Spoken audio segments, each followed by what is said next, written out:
Support for this podcast comes from Salesforce. Salesforce helps marketers get smarter about their customers and plan better campaigns that blur the lines between marketing, sales, commerce, and service, all in the name of customer success. Salesforce powers marketing for the world's most innovative brands, from tailored emails to engaging mobile apps, social media, and targeted ads. Salesforce helps marketers blaze a trail for the brand journeys their customers want. That's great marketing made by you with Salesforce. Connect to your customers in a whole new way. See a demo at salesforce.com/pocketnow.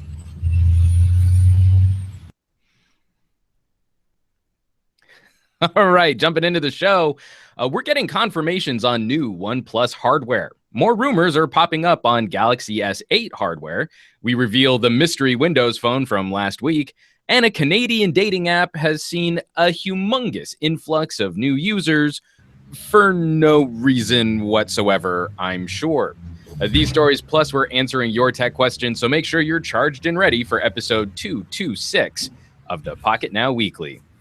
Now, this is the weekly podcast where we dissect and discuss those gadgets that make our lives mobile. Smartphones, tablets, and wearables.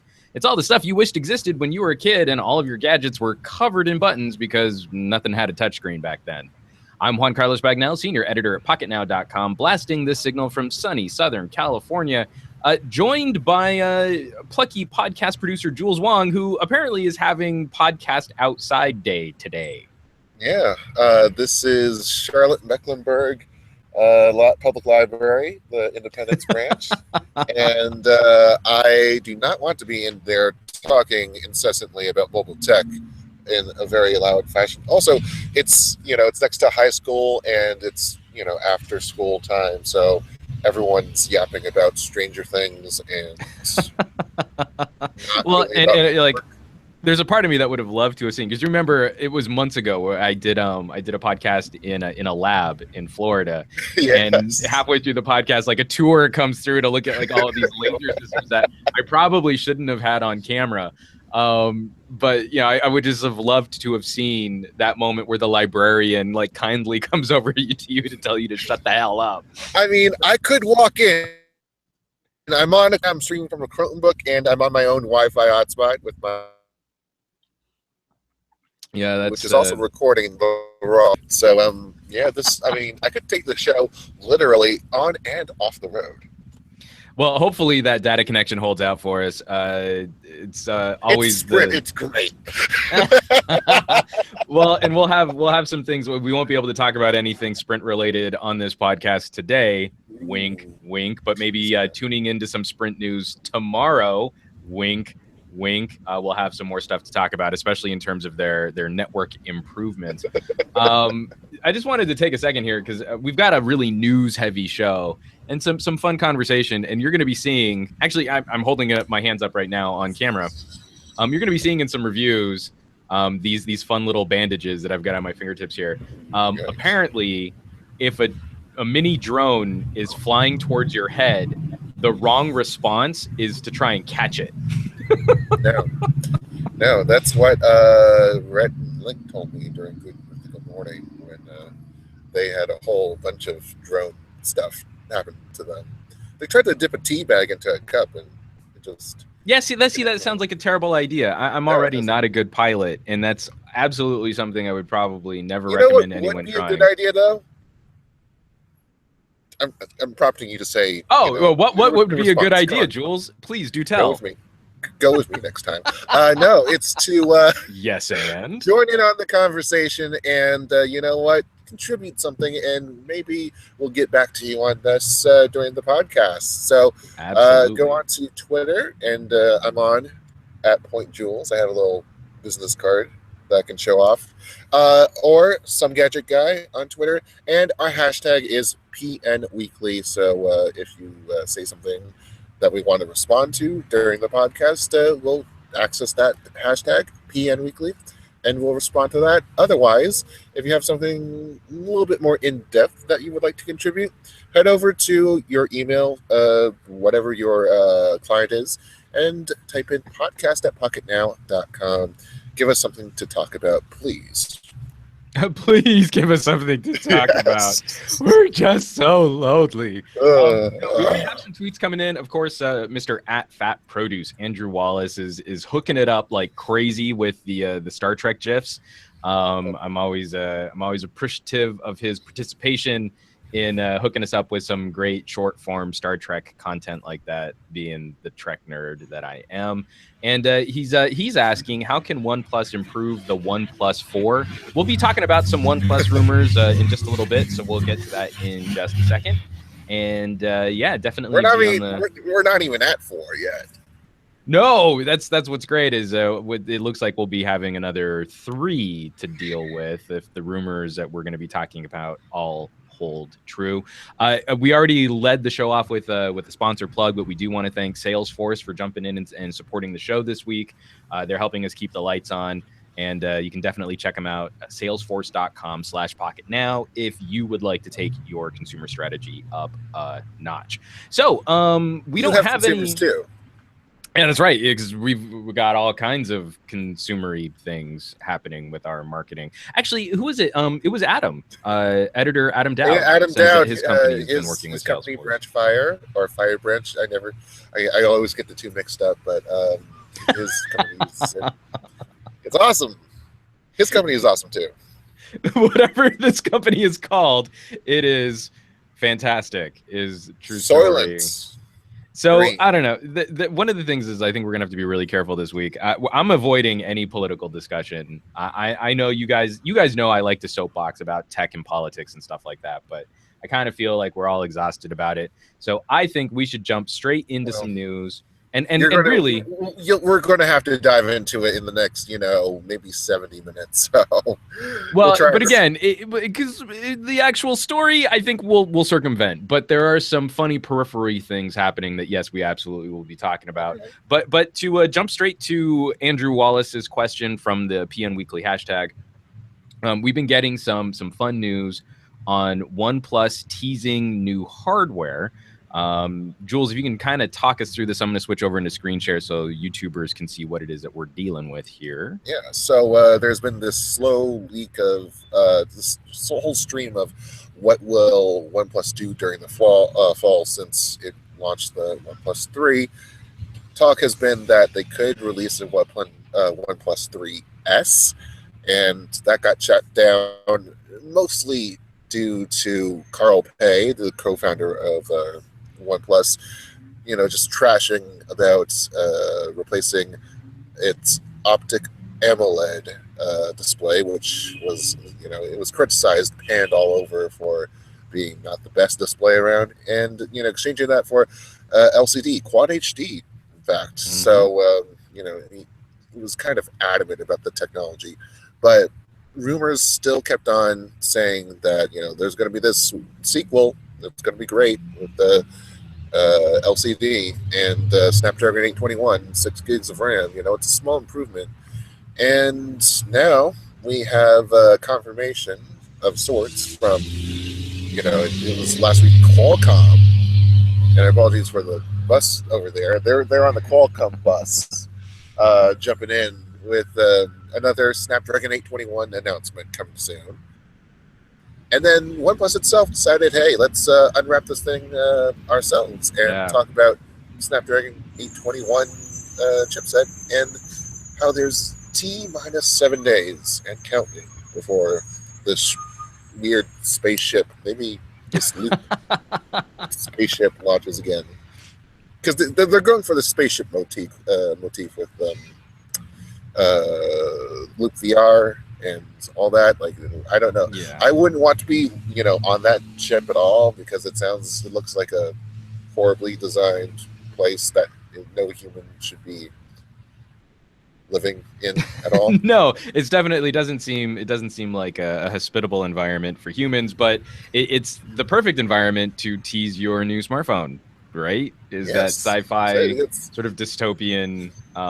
That clean white area, and then you have a topi area, and then a rave session going. It's like a nice little breakfast nook and some vaulted ceilings, and like most spaceships, just have a complete and total disregard for how much space you put into them. No, but I guess it's kind of I guess this is where I'm really curious to see how OnePlus is going to play this next phone launch and then what they're looking to do to shake up next year. And we've been getting numerous questions from people, especially in our YouTube comments, that are all kind of along the line of what Andrew was asking, is if OnePlus is looking to refine the OnePlus 3, we're thinking this is going to be called something like the OnePlus 3T. We're pretty confident on that. They're already going to be moving up to Quad HD. They're going to be throwing in a Qualcomm 821. Where does it really leave the brand for a potential OnePlus 4? Or will we see some kind of staggered release? You know, they don't have a OnePlus X anymore, so they don't have a second part of the year. Could the OnePlus 3 be taking over early 2017 for a OnePlus 4 launch later next year, where maybe they can push, you know, more aggressively with later technologies coming at the end of 2017? I mean, if you want to argue about a Snapdragon 830 getting to the next later in 2017 for them, that might be reasonable, because it'll especially at the beginning of its run, the Snapdragon 830 is going to be that much more expensive to include, and they say they already cut so close to margin to be able to sell this, you know, high end stuff at low prices. In terms of, you know, just letting this ride, and, you know, they're already stuck in a situation where supplies for their components, the existing components, are already they're trying to play shell games to make sure that all that happens. And, yeah, you know, I mean, the phone's been backordered pretty severely in a lot of markets. Yeah, they did that whole month-long stoppage thing in Europe and Hong Kong. That was interesting to watch them do, instead of you know, all the invites. You remember the invites? I hated the invites.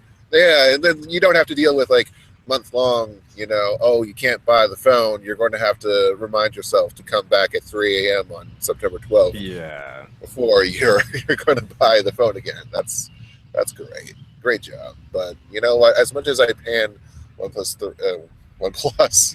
the whole company is called OnePlus 3 now. Yeah. OnePlus for, you know, being innovative, you know, and being this great new person on the scene. Like, it's interesting to see that how they uniquely, you know, go through the grass and, you know, figure out how to deal with obstacles. Right. Well, and it's definitely a concern that I think any brand, especially one that they're trying to create more of a consumer push, they're trying to build that that relationship with consumers. It's the trickiest part of it to handle, is how do you actually get your products into consumer hands? Using the PN Weekly hashtag, we've got a message here from Gauthamop1. I've probably mispronounced how you would actually say that. Would the OnePlus 3T include a new display, maybe say a 2K display? I've been hearing rumors that it might support Daydream VR. A lot of our rumors and a lot of the information that we're working with are pointing towards that being on point, that we might be seeing that shift happen with the 3T, which will then bring the OnePlus line up to Daydream VR compatibility. I speculate that this whole play was just to make sure that OnePlus was on the Daydream train, and, you know, who knows? Maybe is Nougat going to be on there? Who knows? Maybe 8 gigs of RAM. I saw the Chinese, you know, social media sphere is just kind of taking off with this. I wonder if we'll see phones start beating MacBooks for the amount of RAM that they put into them, since the MacBook now tops out at 16 gigs for a MacBook Pro. If you know, like by 2018, will phones and MacBooks have reached parity for RAM? Because that apparently is a really, as our old colleague Stephen Shank would say, RAM is cheap. Just throw it all in there. You don't even need like a camera or a fingerprint sensor. Just, you know, RAM. It's like what I want is the back of the phone just to be made out of old school SODIMMs, like the full length, like original one-sided sticks of RAM. You know, various efficiencies, various, you know, compatibilities. Right. That DDR2 is actually pretty cheap these days. We should just jump on that. But moving right along, definitely drop us your questions and comments on OnePlus. This has sort of become a sweetheart brand for this channel, especially from the people that are out there supporting them. And again, we're all sort of curious, like, what does this mean for their future strategy moving forward? We know that they occupy a certain spot of the market. And so we'll be curious to hear your thoughts on where you think that this company is going to evolve to. But a company that is looking to evolve and definitely has a problem of brand reputation moving forward, as I, again, go back into screen share. The Samsung Galaxy S8 rumors are starting to pour in as we get more word on what could be coming and what might be left out of this phone. It looks like some of those early rumors about the potential for an on-screen fingerprint sensor might be coming true, but the initial announcements or the initial rumors pointing to a 4K display that might be getting cut now as Samsung is looking to rein in costs, and definitely a smart move from a company that's taken a massive financial hit over the last couple months. Yeah, and also there's also that Viv. They were announced that Samsung is going to just do a completely different AI assistant, sort of akin to Google Assistant, and changing the strategy here is, at this point is important, and I'm wondering how much of it is because the main family of Samsung, which is the Lees, one of their the so-called prince of the family, has joined the board of Samsung Electronics, and all this has been a whirlwind surrounding the company's one activist investor trying to split the company up and divide more, get more dividends for its investors.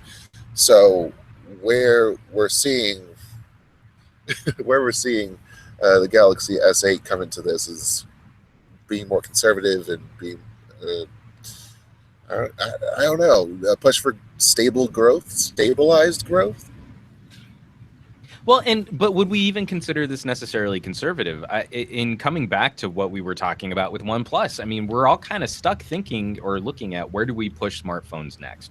I'm a big proponent of moving to UHD screens on medium to large sized phones.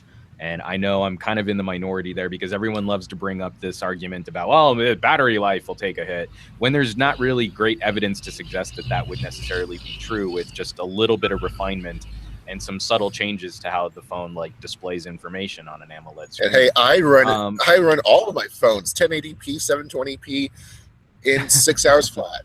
So right. Well, screen on time. That's I don't think it's a great metric for people like me who have to use a phone a lot with screen off. Okay. But so if we're looking at a Galaxy S8, 5.7 inches and 6.2 inches, both of them with curved screens, I should mention. Right. That's absolutely. So similar strategy to what we saw with the S7 and the S7 Edge. Only now we're also expecting that there could be a bit more of an Apple-like division between the smaller phone and the larger phone. There were some of those rumors pointing to differences in the camera tech going to the larger phone. We'll definitely see differences in battery capacity. We won't be seeing differences in screen size. Now that leaves me questioning whether the S8 will start to feel more like the iPhone 7 did, where it's not quite a new iteration of the iPhone. It feels kind of like, from the iPhone 6 to the 6S to the 6SS or the 6SE. Is Samsung going to fall into that trap because they're worried about pushing too aggressively? That this next year's phone won't feel like refinement as much as it'll feel like just sort of a conservative response to what happened with the Note 8. We've been very critical of Samsung maybe pushing too fast.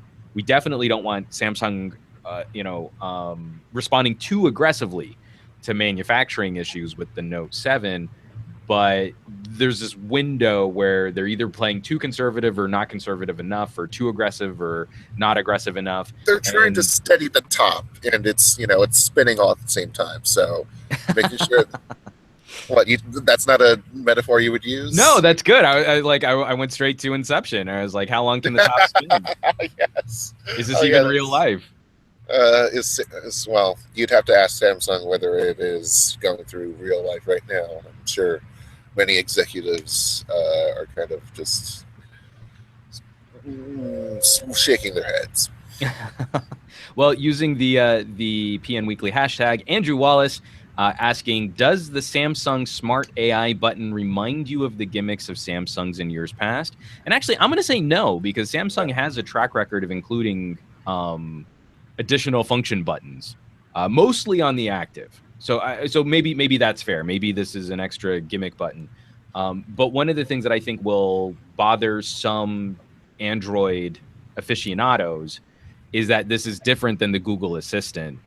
And, S Voice, I wasn't sad to see S Voice go. I anything that kind of got in the way of how I would normally use an Android device, even on a Samsung, was duplicated functionality that I didn't really want clogging up my phone. And I think that's going to be a common criticism for people outside of like that core group of diehard Samsung bandwagoners.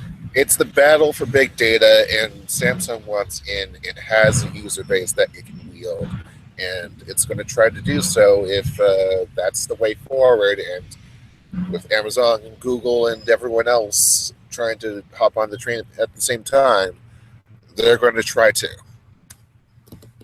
And also from the weekly hashtag at Rena Chan. Totally agrees with me on 4K displays. So I'm pretty much right about 4K displays. It's silly that we don't have 4K displays. All mobile devices should have 4K displays because they're the best, and more dots are better than less dots. No, his actual tweets are you should make it like the Z5, where the phone will dynamically scale between full HD and 4K for when it's necessary. So it's not necessarily punishing users there. And then also he mentions that he's been playing with the Nougat beta for the S7, and that brings different resolutions. I know I've been playing with some Huawei phones and some other devices that have been doing this dynamic scaling for when you want to save battery life. And it seems like a perfectly reasonable solution for changing up performance and taking some of the load off the phone in daily interactions. It's a great software trick. I mean, why isn't everyone doing it? Why is the Google Pixel? Does the Google Pixel do that? I'm not sure if I've actually. That's a very good question. I will look that up. While turn it on, and in the meantime, while we're finding that out, we can move on to what's been a very contentious debate within the Windows 10 community, or just the Windows community. You don't need everyone else. Everyone else has their own. Like Windows 8 was the best. Windows 7 was the best. No, this Dell stack, which was revealed by Evan Blass in the beginning with pictures on Twitter, and then Thurrott came on to the thing with just some hints as to what it could be. Maybe it was from Dell, and where this could have gone in terms of x86 processing, Intel processing. Right. Great.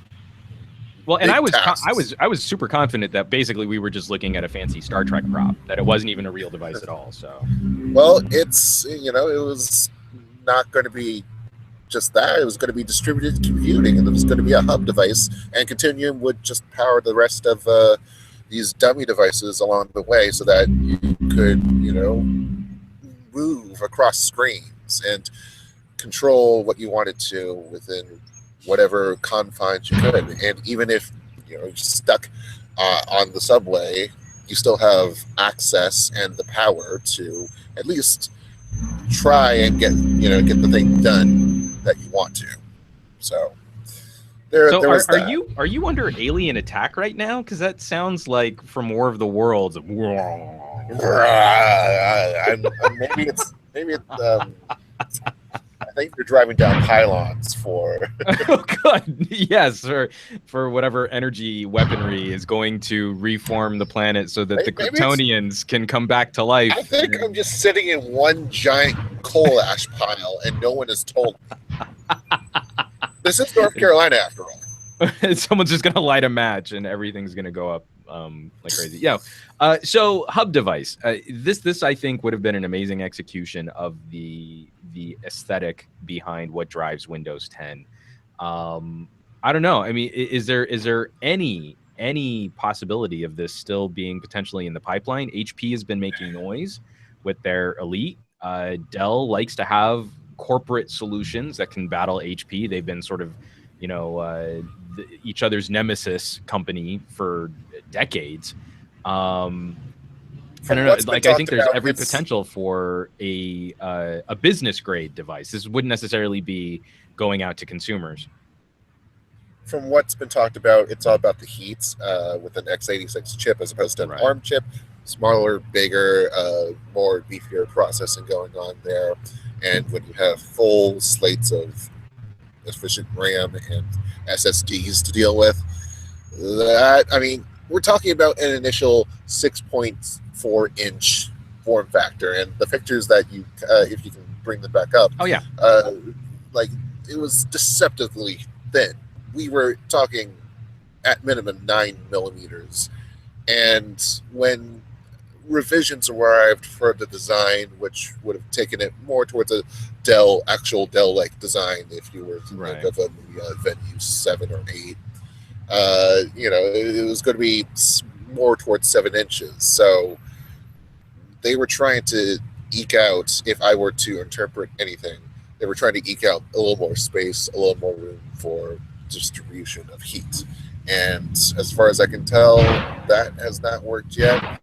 Kaby Lake was supposed to be this great architecture, this great small die architecture that could dynamically scale without having to, take too much of the thermometer into the consideration. But, and that we're absolutely butting up against the upper limits of power, portability, and electricity. How you even like slam a battery into something like this. Because I think it was important to note, and why I tried to find this photo up right now that we have from Evan Blass. The issue of this the actual size. So, when we're showing some of the photos and they're just renders, it just looks like any other regular, normal, flat, slabby kind of. It's not even a phone. It's this was a Gen 1 product that's supposed to be, just a thing, a computing device. It's just a thing. Yeah, it's the thing. It's the blob. No, the cellular connectivity was only going to be in the second gen. So this was something to be slow played, and we're not sure if it still is being slow played. There's nothing current that indicates whether this is dead or alive. Yeah, I'm hoping it's alive though. Because I'm hoping. I agree. I'm hoping it's alive, but I would be nervous about a mini tablet sized device, which is only a fraction of a millimeter thicker than a USB-C port, that can also pack in a battery long enough to be useful for any actual use, and a screen and processor, an x86 processor, even if it's sort of atom based. All of those things sort of jumbled together. Not even the atom, like that's gone now because Intel. Oh, that's right. That's dead now too. Yeah. Yeah, and Apollo Lake isn't really a appropriate thing to put in there because the floor is like 6 watts, and you sort of need to get more than that. If we're really talking, electrical nerdy stuff, then yeah, it's.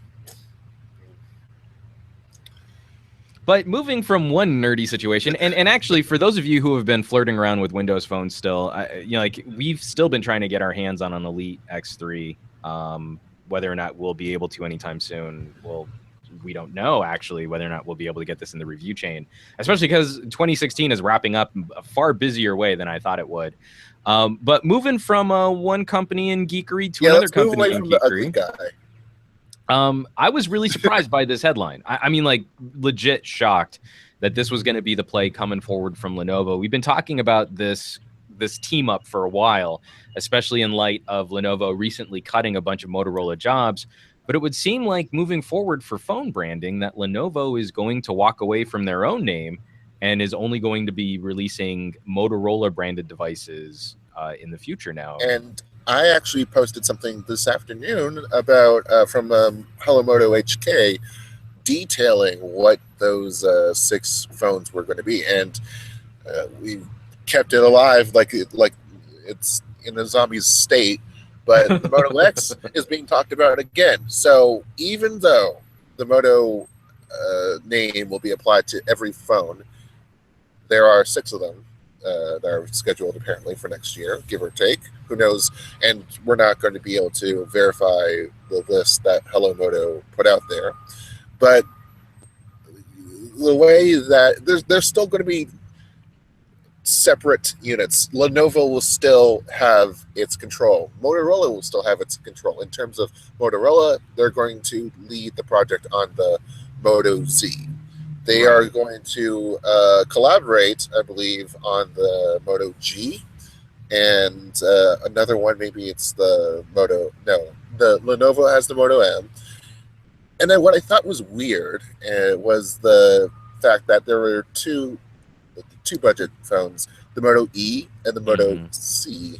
I'm assuming the Moto C is a budget phone because of the fact that it's going to be Lenovo working with an ODM to provide those two. Right, I saw that one too, and also like strange that they would be taking a phone like that out of house. Yeah, it's kind of weird. I'm not sure what kind of cost savings they're looking for in that, because if you're talking about Lenovo these days, it's all about cutting costs in mobile, because that has been a drain. They've talked numerous times about how they've tried to get integration happening between Motorola and Lenovo, and we already saw, rumors that basically Motorola has been decimated in terms of workforce. So it's kind of unfortunate, but it's definitely all these factors are moving in their own ways to deliver us the situation right now. Well, I'm just there's a part of me that's just really happy. This is silly because we're talking about a name, a rose by any other name. That we're not going to see. My hypothesis was, I just started that sentence 4 times and couldn't get out a clear thought. That's how upset / happy I am about Lenovo and Motorola working together. No, my fear was, my hypothesis fear was that Lenovo was going to swallow up Motorola, kind of take those lines of communication and distribution, and then slowly sort of just get rid of anything that had Motorola on it. So to see them about face and actually keep the Motorola brand name and then move that to their own products, that Motos will be Lenovo smartphones, and in a way that I think they kind of championed with IBM and ThinkPads. That the Think line is still very much its own unique brand of products that people identify with, whether or not they immediately associate them with Lenovo.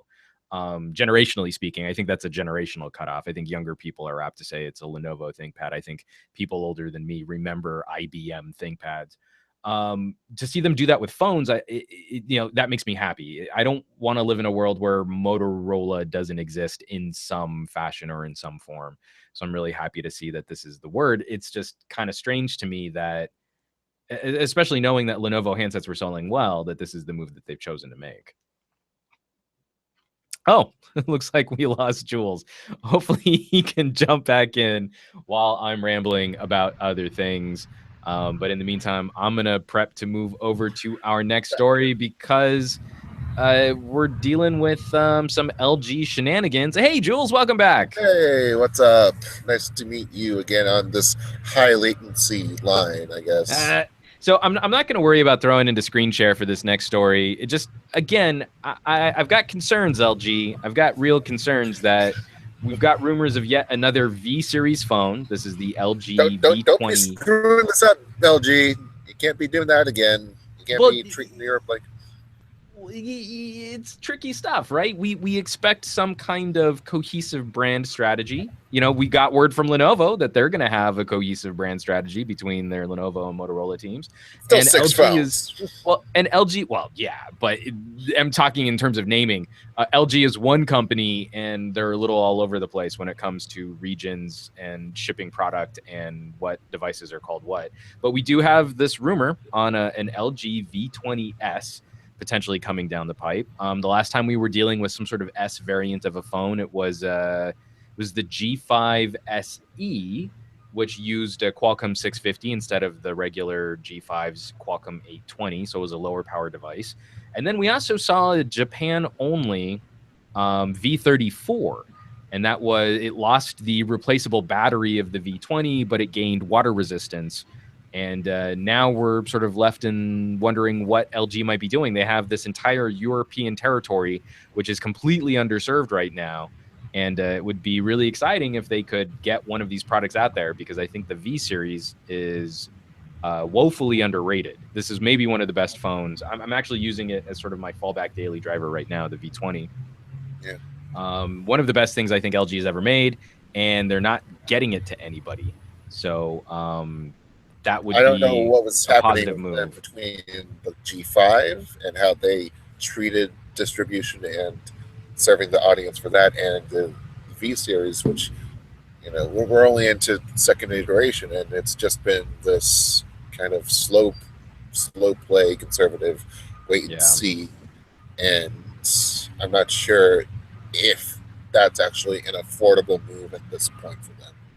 It's not, you know, this is something that has all this hardware, all this base stuff down pat, and they just aren't. They're not. I know that modular, you know, it's the next big thing, as Samsung has always liked to say, but maybe the next big thing is being very, very good at one or two things as opposed to. Oh, no, I totally agree. I kind of feel like so many companies have missed out on those conversations. And LG, I think, is chief among missing that conversation, missing the point of that conversation, where you can point to your competition and say, hey, they sort of do everything generally good. Or for those who care about specific things, we do this better than anybody else. And I think HTC had a better sense of that when they were talking about audio. You know, boom sound and speakers and headphone jacks. And that was a really exciting thing that HTC could bring to the table in a way that no other company could. And what we've seen from the V10 to the V20 with the G5 in between is an LG that they haven't really figured out their design strategy. Their phones are evolving, but evolving into what? We don't know. They certainly haven't figured out their marketing strategy. And with huge hole from the Note 7, I think they've missed their window. I think any potential progress that they could have made there has been swallowed up by the Galaxy S7 Edge. We know that a majority of Note 7 owners have actually just stayed in the Samsung camp. And I think if they had been a little bit more aggressive, they might have been able to have peeled a few more people away for, you know, to try and create new customer relationships. They needed Salesforce. LG needs Salesforce, our sponsor for this week's show, to go and teach them how to reach out to customers and check real-time analytics. For a podcast. Right on, LG. Wink, wink. Salesforce, additional plug. Keep sending us monies. No, let's move on though, because that's a rumor of a potential LG coming down the pipe. We have another rumor on an iPhone. This one's a little sketchier. So sketchy, in fact, we actually put the word "sketchy" in the title of the blog post, which made me happy. Yeah, it's like white. Colored pencil sketchy, like, and we're talking about like actual sketching, not that white stuff is sketchy, is what you're saying. Jet white. Don't make it racist, dude. Don't. I'm ready for the white is the new black joke. Are we gonna talk about jet brown and jet yellow, or maybe like Martians? How about jet green? Hi. I feel so left out of this conversation, being, you know, technically of the brown persuasion, but of the very pale-skinned brown persuasion. Listen, jet albinism is a real thing, and you should be proud of your jet albino. I have to spend a lot of time in the sun to start looking like the rest of my peoples. No, let's actually talk about iPhones. I feel this is likely, actually. I know we've got a number of rumors saying that this is only a potential. The place we got the rumor from this is like a 50-50, whether or not they've been accurate in the past. But this totally feels to me like an Apple move to prep a new color. And I think this is something that I think will become more important with any iPhone 8 developments, that they've got a nice color spectrum in play, and then something new, something fresh that they can heat up some additional sales as they're moving these units towards the end of the year. Don't know. I'd rather have a I'd rather have a feel-good color like red. I mean, they've been doing the whole project, Project Red. Yeah. No, well, it's just red. It's like, parentheses red and parentheses. Thanks, Bono, for that. Right. But they've been doing that. I would have liked to see, they kicked off with a iPod Nano, red iPod Nano, and now they're doing Beats Pill Plus and Beats the Solo 3 wireless headphones. They're just going to go red. So yeah, I mean, you can be exclusive and have your fancy schmancy polished pearl white jewel of a thing that you're going to put a case on sometime in the next few minutes after you buy the phone. Provided you don't drop it immediately, taking it out of the box. So like if you're watching this on the YouTubes, because what you can't see if you're listening to the audio version of this is we dock our videos on the right-hand side of the Pocketnow blog. And immediately to the right of this white iPhone photo, we've got this bold blue pixel video right next to it. And just how happy I am for when companies experiment and play with different colors. It's something that I desperately miss from the polycarb Nokia devices, where we got some really interesting colors. And I'd love to see a company deliver something really, truly green, like a jewel tone green if it's metallic, or maybe that electric Hulk green from the Lumia 1520. I miss yellow. Yellow was a fun, bright, aggressive, eye-catching color. And red. Where the hell is orange? Where the orange is orange? Right? Orange has been completely underrepresented in the color palette or the color spectrum. I want my California sunset going on. This is like, I really orange silicon, Moto X with lime accents and some golden trim. Like that was going to be my perfect phone, and it never really happened. And I'm about to weep. Well, and coming from New Mexico, I want that like pink southwestern sky gradient, where you've got oranges and pinks and yellows all sort of working below the cloud line. Something like that. Also had its mix of not Mecca, but the clay stuff, and like that kind of mixed in with like the Art Deco scene too. Like it was that was all the pastel colors were just kind of cool. Pastel colors should be. I'm going to mute myself as I try to reposition my legs as they. No worries. I'm gonna talk us through this next story because it's also focusing on Apple. And here, let me flip this around. Ooh, we've got shaky cam coming from Jules. That's kind of fun. So, also in other unrelated to color news, in 2017, we've got rumors pointing to a lack of smaller screen, or at least newer smaller screen devices.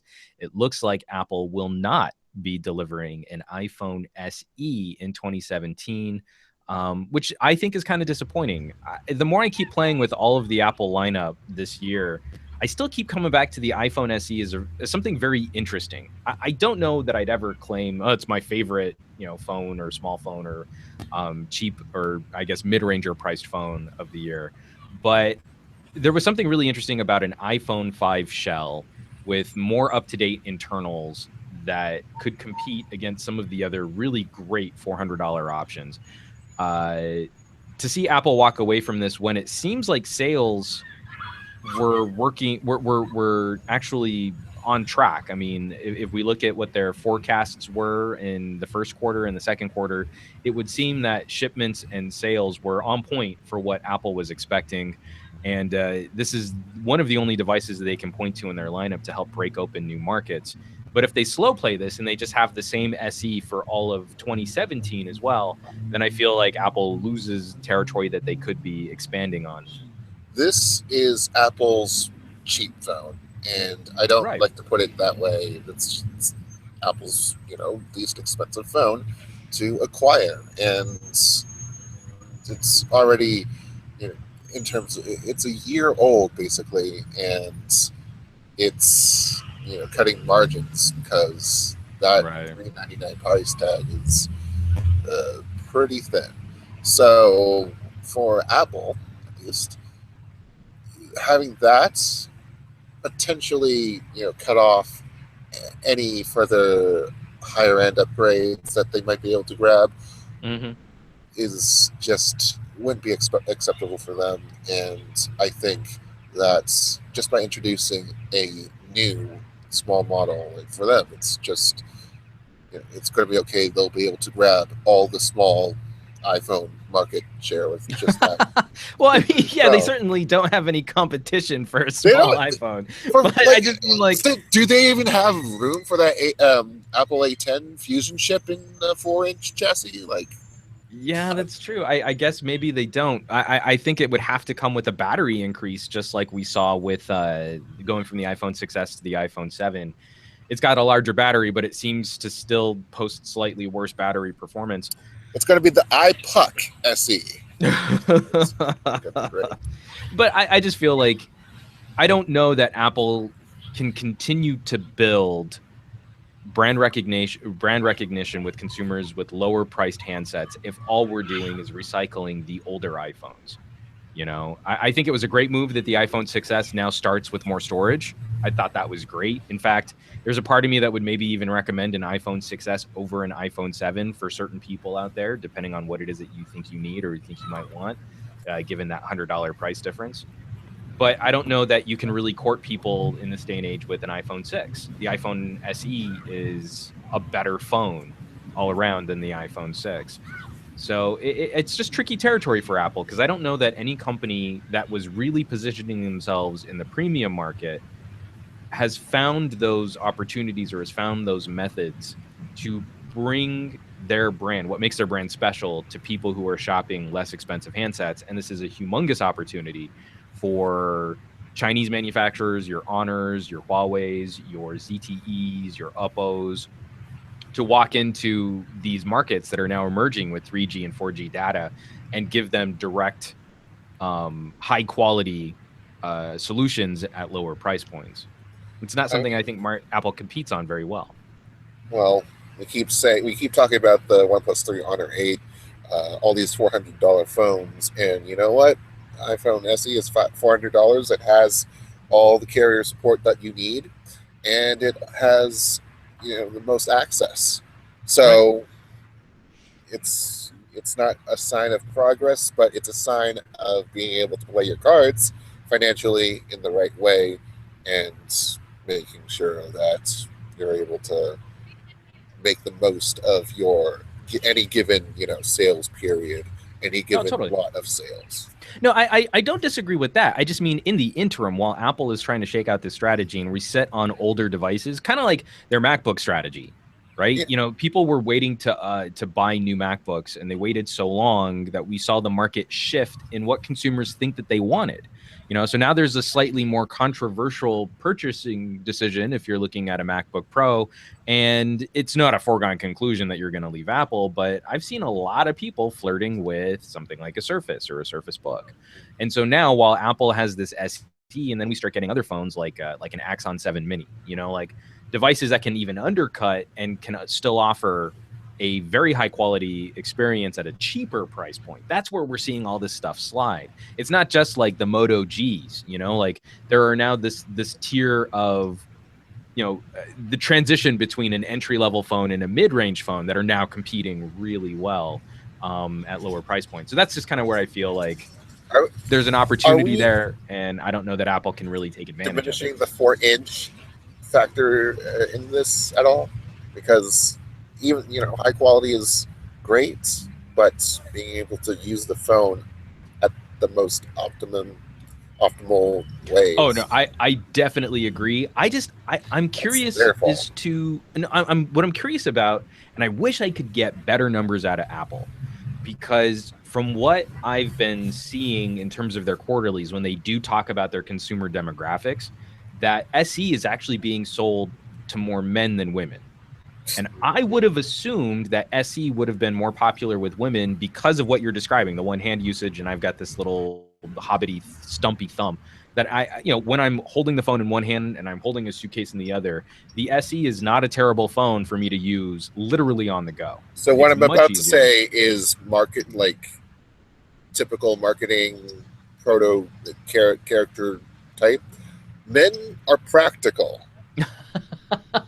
And the women That's super dangerous territory. And it's super dangerous territory. Send all of your hate mail to Jules. Jules at Pocketnow.com. I understand. I don't. So okay, here's no. And I don't freaking understand it either. No. Here's what here's what I disagree with is the notion that what men might consider practical is probably different than what women consider practical. And so I think the psychology of larger phones moving towards female demographics makes sense when you consider that a woman is more apt to carry a purse. A woman is less likely to be able to buy pants with functional pockets in them. They can afford. It doesn't matter how small. Well, no, it doesn't matter how small the phone is. If you can't put the phone in a fake pocket anyway, you might as well go for the bigger, nicer, larger phone because you're going to have to carry it in a purse regardless.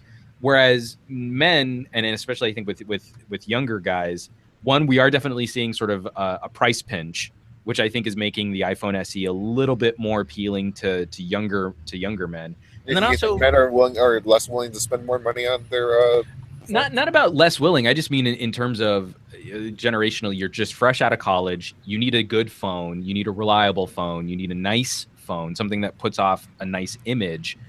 A $400 iPhone can get that job done, whereas a $400 Honor might not necessarily communicate the same presence. Right? So I just did a visual gag about I licked the palm of my hand and used it to slick back my hair. You damn millennial. There's you millennials. I'm wearing a t-shirt though. I don't have the flannel. I am too, and I'm certainly not a millennial. But that's kind of the point that I'm getting at is when we look at it, it's not whether or not someone is willing to spend more. It's what kind of financial burden are people really placing on themselves. And then also, this someone brought this up, and I think this is kind of a silly point, but the smaller phones might actually start appealing again to men because we do have so much crap in our pockets. So trying to back pocket an LG V20 for some guys out there, if you wear pants that fit, that's not a fun experience. Every time you got to take the phone out of your pocket, anytime you bend at the waist or crouch or sit or do anything. So a smaller phone actually becomes a more fashionable accessory to your lifestyle than a larger device might. And I think all of those factors kind of coming together. I mean, this was the longest, most roundabout way to answer your question there as of the form factor. I do think that there is a psychological component that people like the notion of a smaller phone.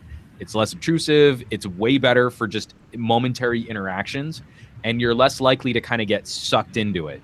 You know, the app experience on such a tiny screen actually isn't terrific. I don't want to game on an iPhone SE. So if I have the iPhone SE with me and I'm trying to get chores done, I'm less distracted by it as I'm going about and doing my business. And so I think there is a component to that. I don't think it's a major market motivator. I don't think people are basing significant purchasing decisions on that. But I do think that that's sort of a secondary effect. It's like an icing effect on the main cake of why you buy the phone. Yeah. You're talking about market motivators, and I can definitely see that playing into your whole theory.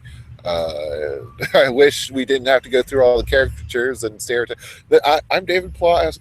I'm David Plotz of Atlas Obscura, and this is the Slate Political Gabfest Mobile Technology Stereotypes Edition. But like in a bad way, because apparently all you millennials are just shiftless and lazy and good for nothing, and it's all the baby boomers that made America great, and it makes me sad because that's the thing. Anyways, that train wreck of a transition. We do have another tease. Again, this was a really rumor-heavy, sort of specs-heavy podcast or weekend news for technology. And how do you pronounce this company's name? I've always said Meizu. Someone said that wasn't correct. Yeah, it's Meizu, but it's Meizu with it's a light J. Oh, okay. I'll probably still butcher that the next 10 times I say it. They're gonna just say it however you're gonna say it because it's the phone that we're looking at, or the so-called phone, whatever this thing is in the main teaser picture. It's something unexpected that is coming on Christmas Eve of all days. I don't know why they chose that day, but hey, look, it's Meizu with its bezel-less, almost bezel-less kind of thing going on, where there's not even a chin to see. It's just border and screen, and it's a tall, crazy tall screen with all this. I mean, you don't get to see much of the device in reality because we're seeing rails that are clean. We're not seeing buttons anywhere, and we're not seeing the back of the phone. So there's that too. And also, if you scroll down far enough, you get to see a Maho Shoujo from Anime something world going. That's like the best tease for a phone. Great, that's relevant. Oh, you anime babes. No, what you know why I hope this is like these renders are accurate? Why? Is I hope this means that it'll be the death of front-facing selfie cameras. that the device will selfies. Be. Oh man. I hate selfie cameras. I hate reviewing selfie cameras. Well, I know you're not vain, but it's just you take a picture and you remember who is with you in the picture or what you're doing in that picture, and that's true. It's kind of a self-reflective kind of thing. And I feel like with just a tiny bit of practice, I've gotten really good at the rear camera selfie.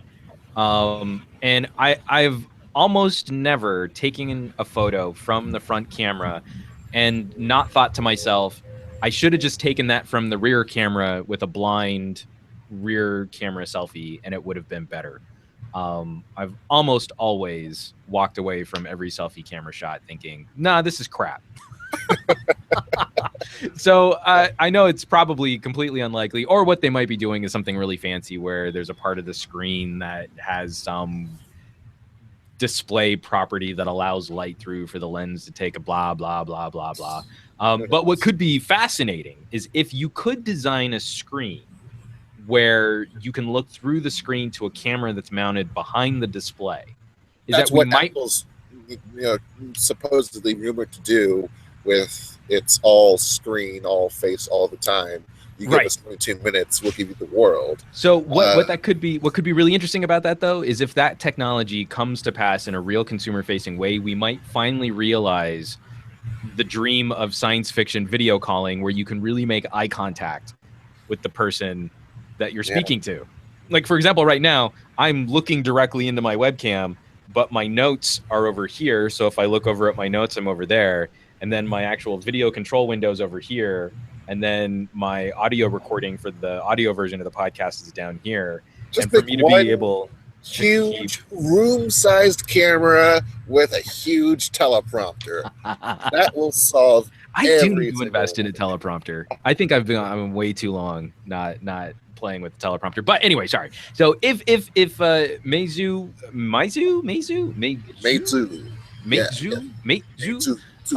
can pull that off, then that could be the future, because it always bugs me in like any type of modern day to just sort of adjacently in the future kind of sci-fi property where people are making eye contact with each other, but you can see the camera on the phone is like way off at the top of the phone. You're like, that's not how any of this would work at all.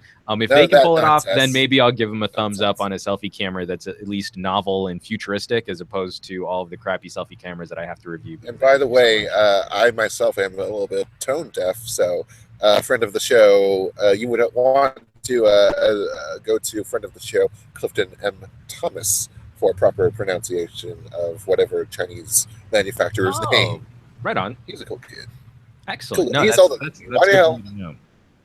I don't know. Anyways, how about this show? You wanna pack it up and head up north? Yeah, well, totally. Because from what I hear, there's some really hot dating action going on. Our neighbors to the north.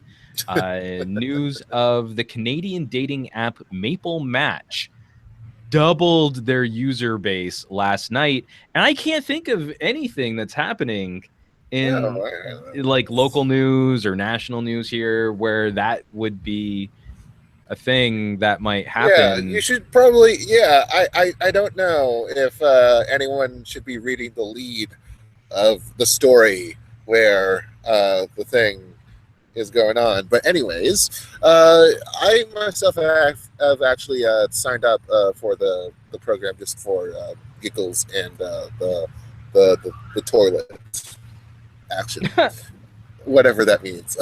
But there's just this whole movement. Every single time we've been in an election lately, it's just been okay. How do I move to Canada? How do I get a job? Why is Immigration Canada's website crashing right now when I need it the most? And that happened last night. So another way to get in besides going in for work or for special talents or for whatever is to naturalize with another Canadian in the form of a romance, in the form of bonds. I can't wait until you have kids. I would love to hear you explain like the birds and the bees. So here is how there is essentially a part that is located between the legs, and it's like above your heels and below your belly. I was gonna say, so now, baby Jules, when a person hates an elected official very much, they go to Canada and they give a Canadian a very special hug, and that hug then allows them to do business as a Canadian, sort of shuffling off the stigma of having been from the place with the elected official that they hate. You know what? Just move Apple up there. I think that'd be great for the Apple Car and BlackBerry QNX. Let's just have them duke it out up there. That's good. Well, especially because Apple Car is dead, and give it to the Canadians. Why not? Well, it's not. It's on its last breath. It's trying to grow itself. Its last gasp.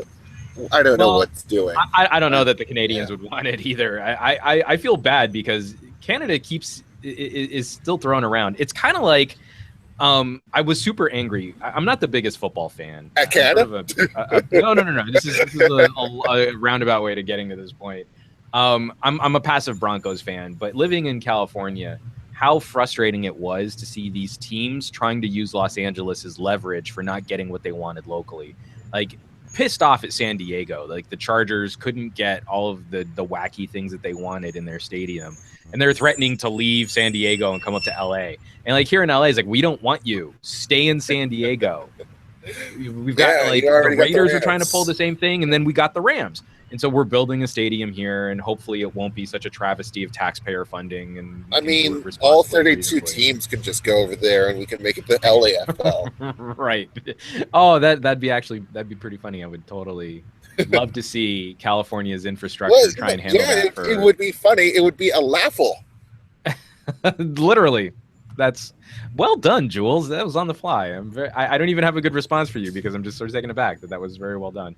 But so coming back to this, it's like every time these political discussions come up and people react to what's going on in politics, especially at the national level, I feel like Canada's just sort of bandied about as like this place or this location, like, I'm going to move to Canada. I'm going to leave this country. Bastion of democracy in this world, and it's so polite.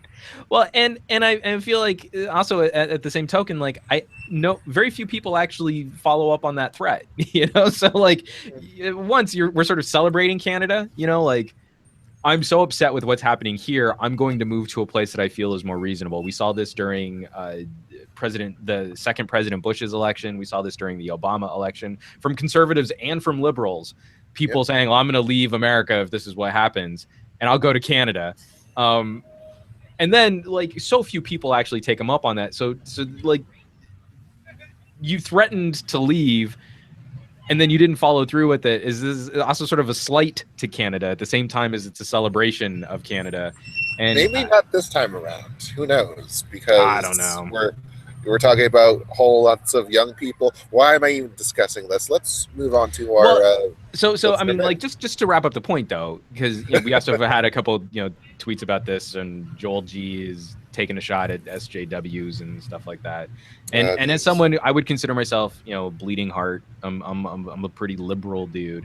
But it's also it's the frustration of watching like the utter and complete meltdown on my Facebook feed, where I've had to walk away from social media following this election. And it's everything that I think we've been talking about from the technology standpoint recently, of people who think they're involved because they share things with like-minded folks on Facebook. You're not really involved.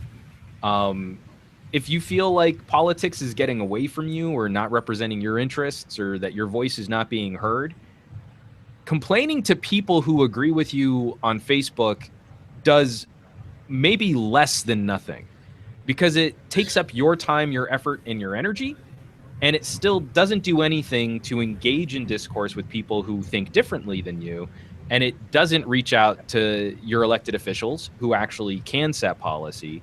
And so whether or not I agree or disagree with the outcomes of an election, immediately following, it's like I've got to shut off Facebook, because it's worse than useless. It's worse than just sucking time away from my life. It's aggravating and it's upsetting, and it sort of, I think it showcases the worst aspects of what our society brings to the table in terms of conversation. And if we're going to do better, then we need to leave those discussions.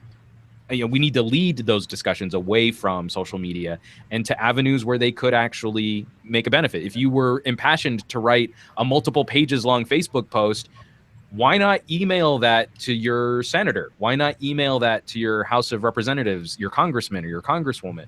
Why not email that to your presidential candidate? Like that does more to actually affect some kind of change than just complaining on Facebook. And that's the end of my rant. Anti-disestablishmentarianism. Which, I used to be able to just like rattle off and spell for no good reason. But it's funny. A valid word actually in this election, in this whole that's absolutely true. Life.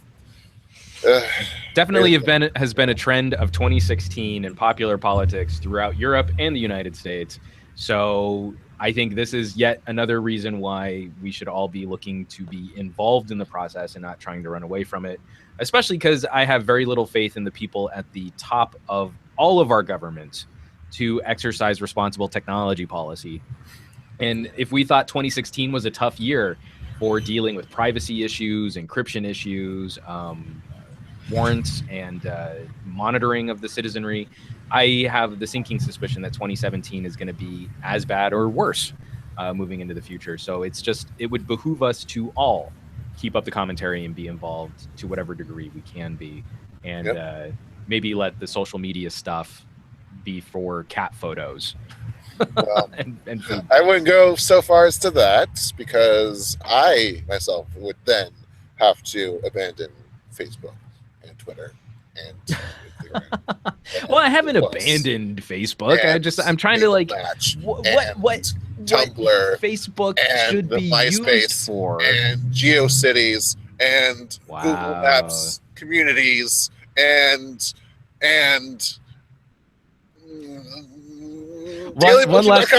one last tweet from the PN Weekly hashtag on Twitter. This is also from Joel G.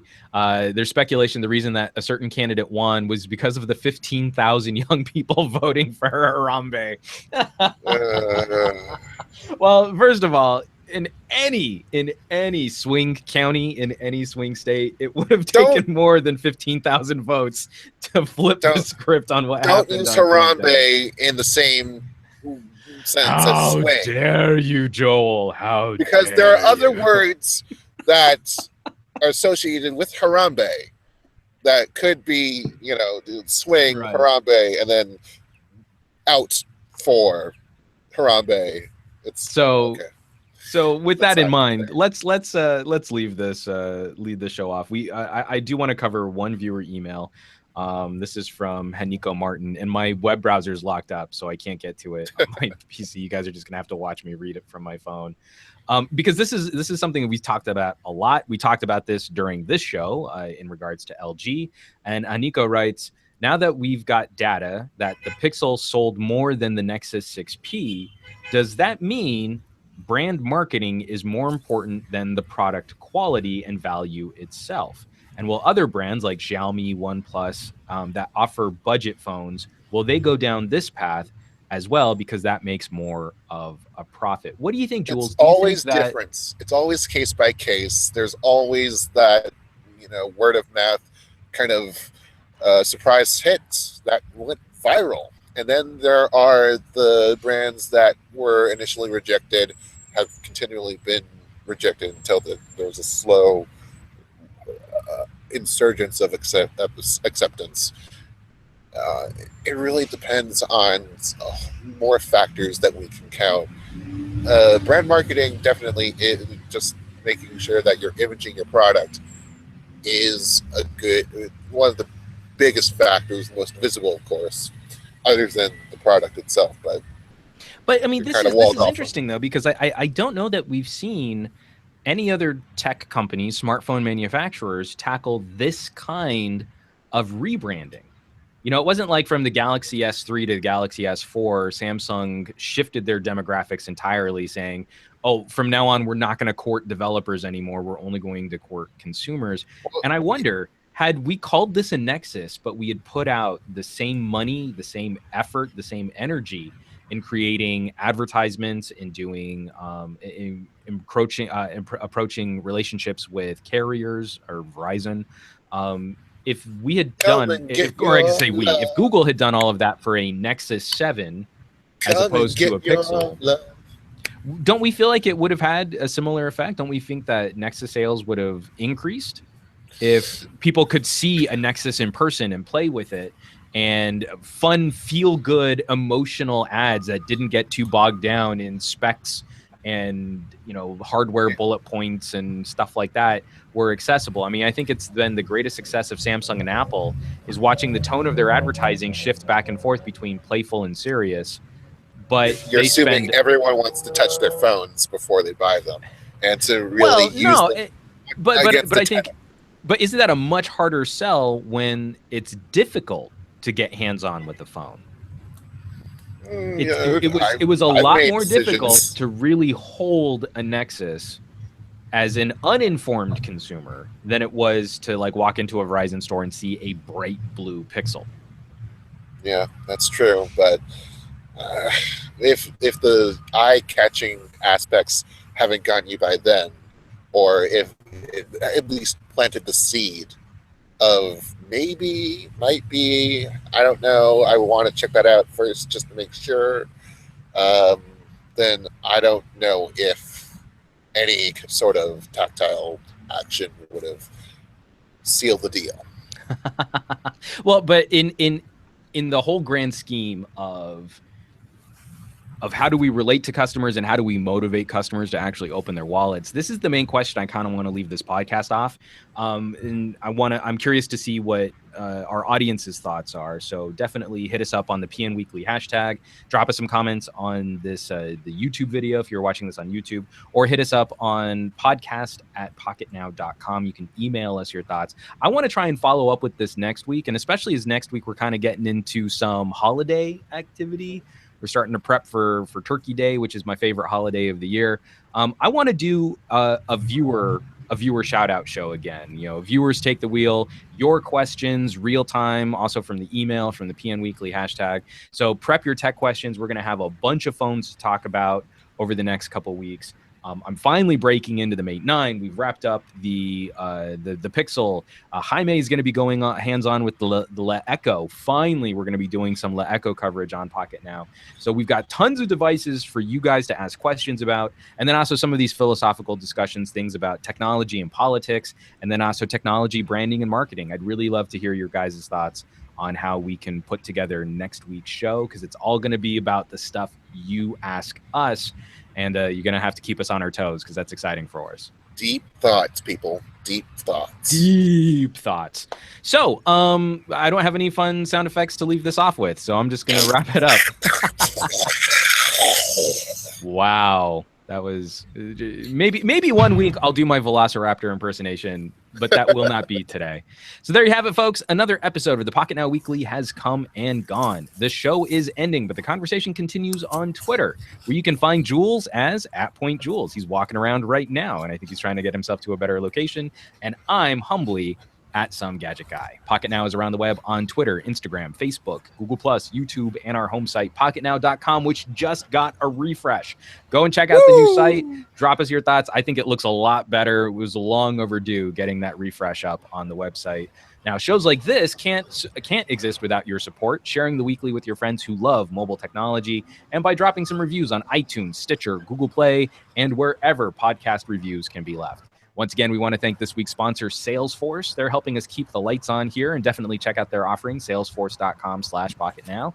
But there ultimately wouldn't be a show if it weren't for our listeners and subscribers who have kept us on the air since 2012.